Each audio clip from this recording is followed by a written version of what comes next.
আজকে আমরা যেটা নিয়ে ডিসকাস করব সেটা হচ্ছে নিট পিজি প্রিপারেশনের সময় আমরা যে কিছু জিনিস প্রবলেম ফেস করেছি বা আমি যেটা ফেস করেছি সেটা এখানে জানাবো। এবং আমি এটা প্রথম বাংলাতে ভিডিও বানাচ্ছি। সো প্রথম জিনিস যেটা আমার অনেকে দেখেছি প্রবলেম, এবং সেটা হচ্ছে আমিও কিছুটা ক্ষেত্রে প্রথম ভেবেছিলাম যে ওটা করা বেটার হবে, কিন্তু পরে যেটা বুঝলাম যেটা করিনি, ভালো করেছি। সেটা হলো একটাই মাত্র রিসোর্সে বিশ্বাস করতে হবে, এটা সঠিক কথা। তুমি যদি অনেকগুলো রিসোর্স ইউজ করো তাহলে তোমার জন্য খুব বাজে কন্ডিশন।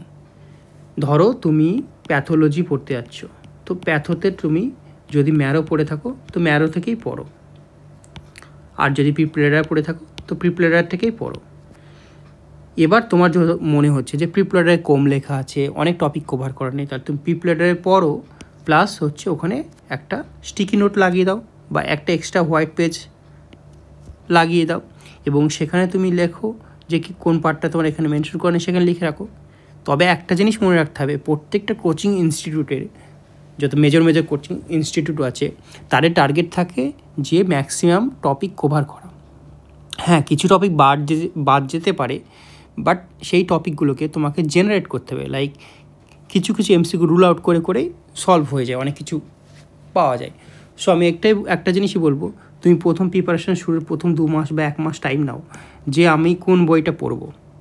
আমি যদি ভাবি যে প্যাথো আমি ম্যারো থেকেই পড়বো তো ম্যারো থেকেই পড়বো, এবং সেটাকে আমাকে মডিফাই করতে হবে ইন ফিউচার যখন যেভাবে লাগবে, এটা মাথায় রাখতে হবে। সেকেন্ড থিং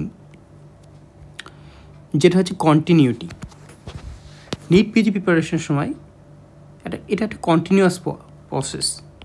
লাইক আমি প্রথম 2 মাস 3 মাস প্রচুর পড়ে নিলাম, তারপর টায়ার্ড হয়ে গেলাম, ফ্রাস্ট্রেটেড হয়ে গেলাম, এমন করলে হবে না, কন্টিনিউয়াসলি পড়ে যেতে হবে, ঠিক আছে।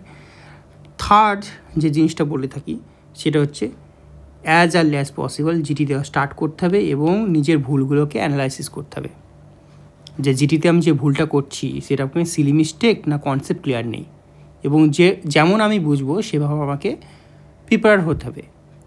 হ্যাঁ, এই ভাবলে হবে না যে আমার সিলেবাস শেষ হবে পুরোপুরি তারপর জিটি দেবো। আর বাবা, তুমি তো ফাইনাল ইয়ার পড়ে এসছো না, তুমি এমবিবিএস কমপ্লিট করে এসছো, তোমার দেখতে হবে তোমার জেনারেশন পাওয়ার কতটা। মানছি তোমার সব সাবজেক্ট ভালো নলেজ নেই, কিন্তু তুমি জিটি দিতে গেলে তুমি কিছু জিনিস জেনারেট করতে হবে, ওই জেনারেশন পাওয়ারটা তোমার বিল্ড আপ হবে। জিটি মানেই যে তুমি ফুল প্রিপেয়ার তা নয়, ফুল প্রিপারেশন নিয়েই জিটি দিতে হবে তার কোনো মান নয়, ঠিক আছে। 4 নম্বর কন্ডিশন হলো সেলফ কনফিডেন্স। হ্যাঁ, নিজের ওপর কনফিডেন্স রাখতে হবে।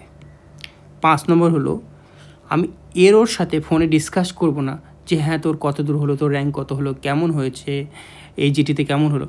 নিজের সাথে নিজেকে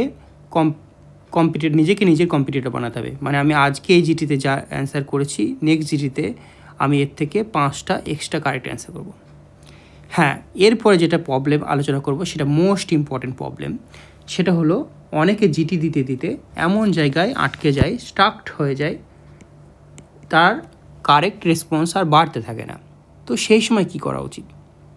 হ্যাঁ, এটা অনেকেরই হয়, বিশেষ করে যারা 20,000-এর দিকে র্যাঙ্ক, বিভিন্ন সময় কম্পিটিশন যেমন বাড়ে সেইভাবে 20,000 বা একটা পার্টিকুলার 10,000 থেকে 20,000 মধ্যে র্যাঙ্কটা, এই জোনটা, এটা কী হয়, এই রকম র্যাঙ্কে বা কারেক্ট রেসপন্সে 120খানে কারেক্ট হচ্ছে, সেখানে হচ্ছে অনেকে আটকে যায়। তো তখন কি করা উচিত? অ্যাকচুয়ালি তখন তাকে জিটিটাকে আরও ভালো করে অ্যানালাইসিস করা উচিত যে তার কনসেপ্ট ক্লিয়ার আছে কিনা, এবং টার্গেট করতে হবে এই বইটার আমার সব কিছু পারফেক্টলি বুঝবো, অন্তত কনসেপ্টটা ক্লিয়ার থাকবে। সো কনসেপ্টটা ক্লিয়ার আছে কিনা, আর যে জিটিগুলো ভুল যাচ্ছে সেগুলো কি সিলি মিস্টেক, আর পার্টিকুলার সাবজেক্ট কি বেশি ভুল যাচ্ছে, তো আমাকে সেই সাবজেক্টের উপর টাইম দিতে হবে। 7 নম্বর হচ্ছে উইক সাবজেক্ট। ম্যারোতে একটা জিটি দেওয়ার পরে একটা লিস্ট বানিয়ে দেয় যেখানে হচ্ছে কোনটা তোমার উইকেস্ট আর কোনটা তোমার স্ট্রংগেস্ট। তো ম্যারোতে যে জিটিতে যেটা উইকেস্ট একটা পার্ট থাকে, সেই সাবজেক্টগুলোকে তুমি যখন আটকে যাবে জিটিতে তখন কিন্তু সেই সাবজেক্টগুলো ফোর্স দেওয়া উচিত, বুঝতে পারলে। আর যখন তুমি প্রিপারেশন শুরু করবে, শর্ট সাবজেক্ট থেকে প্রিপারেশন শুরু করতে পারে, একটা স্টেপ আছে। আর একটা প্রিপারেশন স্ট্র্যাটেজি হচ্ছে সিস্টেম ওয়াইজ স্টাডি। লাইক তুমি রেসপিরেটরি সিস্টেম পড়াশোনা করবে, রেসপিরেটরি সিস্টেম যখন পড়াশোনা করবে তখন তুমি কী করলে, অ্যানাটমি থেকে শুরু করলে, দেন ফিজিও পড়লে, এবার যেমন যেটা ইম্পর্টেন্ট বোঝো, দেন প্যাথো পড়লে, দেন তোমার মনে হচ্ছে সার্জারিটা বেশি ইম্পর্টেন্ট, দেন সার্জারি পড়লে, দেন তোমার রেডিওটা মনে হচ্ছে ইম্পর্টেন্ট, দেন লাস্টে মেডিসিন। সো এতে কী হয়, এটা হচ্ছে রিভিশনটা সাথে সাথে হয়ে যাচ্ছে। এবং ধরো কথা বলছি, ফিজিওলজিতে কোনো একটা রেসপিরেটরি সিস্টেম কোনো একটা পয়েন্টে পার্সেন্টেজ বা ভ্যালু একটা আলাদা দেওয়া আছে, সেটা আবার প্যাথোলজিতে আলাদা দেওয়া আছে। তো যখন দুটো প্রবলেম আলাদা থাকে না, তখন এটা প্রবলেম হয়ে যায়। তুমি যখন এমসিকিউ সলভ করতে আসবে তখন দেখবে যে ভুল হয়ে যাচ্ছে যখন দুটো অপশনই থাকছে। তো এখানে তুমি সলভ করে নিতে পারো যে কোনটাকে আমি প্রাধান্য দেবো, ফিজিওলজিতে প্রাধান্য দেবো না প্যাথোলজি, সেখানে তুমি ডিটেলস জানতে পারবে। তো এটা খেয়াল রাখতে হবে। সিস্টেম ওয়াইজ স্টাডিটাও অনেক ভালো, এখানে অনেক রিভিশন হয়ে যায়, প্লাস হচ্ছে একটা ক্লিনিক্যাল ভাব আসে। আর যখন আমি লাস্ট যে সাবজেক্টটা পড়তে যাবো, মেডিসিন পড়তে যাবো, তখন মনে হবে যে আমার সবই জানা আছে, একটা পড়ার ফোর্স চলে আসে অনেকটা। তো সেটাও করতে পারো।